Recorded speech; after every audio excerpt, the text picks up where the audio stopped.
Hotel room book ചെയ്യാൻ ശ്രമിച്ച യുവതിക്ക് ഓൺലൈൻ തട്ടിപ്പിലൂടെ നഷ്ടമായത് 1 ലക്ഷത്തോളം രൂപ. നമസ്കാരം, കൊട്ടാരക്കര മീഡിയയിലേക്ക് സ്വാഗതം.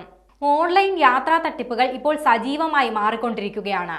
അടുത്തിടെ ഗൂഗിൾ ലിസ്റ്റിംഗ് വഴി ഹോട്ടൽ റൂം ബുക്ക് ചെയ്ത് തട്ടിപ്പിനിരയായ യുവതി തന്റെ അനുഭവം സോഷ്യൽ മീഡിയയിൽ പങ്കുവച്ചിരുന്നു. കണ്ടന്റ് ക്രിയേറ്ററായ ശ്രേയ മിത്രയാണ് ഹോളി സമയത്ത് പുരി സന്ദർശിക്കാൻ പദ്ധതിയിട്ടതും തട്ടിപ്പിനിരയായതും. തന്റെ ഇൻസ്റ്റഗ്രാം അക്കൗണ്ടിലൂടെയാണ് ശ്രേയ ഇക്കാര്യം പങ്കുവച്ചിരിക്കുന്നത്.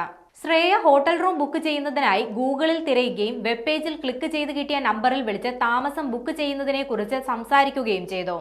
അവർ ശ്രേയയ്ക്ക് മുറിയുടെ ചിത്രങ്ങളും വിശദാംശങ്ങളും അയക്കുകയും ചെയ്തു. പിന്നീട് അവർ റൂം ബുക്ക് ചെയ്യാൻ തീരുമാനിക്കുകയും പണം അയക്കുകയുമായിരുന്നു.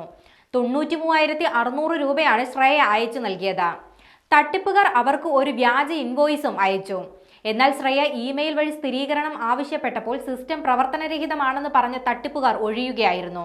പിറ്റേ ദിവസം രാവിലെ ഒരാൾ പെൺകുട്ടിയെ വിളിച്ച് ഗൂഗിൾ പേയിൽ ക്ലിക്ക് ചെയ്ത് 6 അക്കങ്ങളുള്ള ബുക്കിംഗ് ഐഡി നൽകാൻ ആവശ്യപ്പെട്ടു. അപ്പോഴാണ് ശ്രേയയ്ക്ക് സംശയം തോന്നിയത്. താൻ വഞ്ചിക്കപ്പെട്ടുവെന്ന് മനസ്സിലാക്കിയ അവർ ഹോട്ടലിന്റെ ഔദ്യോഗിക ഇമെയിൽ ഐഡി കണ്ടെത്തുകയും അവരുമായി ബന്ധപ്പെടുകയുമായിരുന്നു. തന്റെ സംഭാഷണത്തിന്റെയും ബുക്കിംഗിന്റെയും എല്ലാം വിവരങ്ങളും അവർക്ക് അയച്ചു കൊടുക്കുകയും ചെയ്തു. അപ്പോഴാണ് അവർ ഉപയോഗിച്ച ലിസ്റ്റിംഗ് പൂർണ്ണമായും വ്യാജമാണെന്ന് അറിയുന്നത്. സൈബർ ക്രൈം വകുപ്പ് വ്യാജ ഗൂഗിൾ ലിസ്റ്റിംഗ് നീക്കം ചെയ്യുകയും നിലവിൽ അന്വേഷണം നടത്തിവരികയുമാണ്. തട്ടിപ്പുകളിൽ നിന്നും രക്ഷ നേടാനായി ഓൺലൈനായി ഹോട്ടൽ ബുക്ക് ചെയ്യുമ്പോൾ ഇക്കാര്യങ്ങൾ ശ്രദ്ധിക്കേണ്ടതാണ്. ആദ്യം ചെയ്യേണ്ടത് വെബ്സൈറ്റ് കൃത്യമായി പരിശോധിക്കുകയാണ്. ഹോട്ടലിന്റെ ഔദ്യോഗിക വെബ്സൈറ്റ് വഴിയോ അറിയപ്പെടുന്ന ഒരു യാത്രാ പ്ലാറ്റ്ഫോം വഴിയോ മാത്രം ബുക്ക് ചെയ്യാൻ ശ്രദ്ധിക്കുക. ബുക്ക് ചെയ്ത് കഴിഞ്ഞാൽ രേഖാമൂലമുള്ള സ്ഥിരീകരണം നൽകാൻ ആവശ്യപ്പെടുകയും വേണം.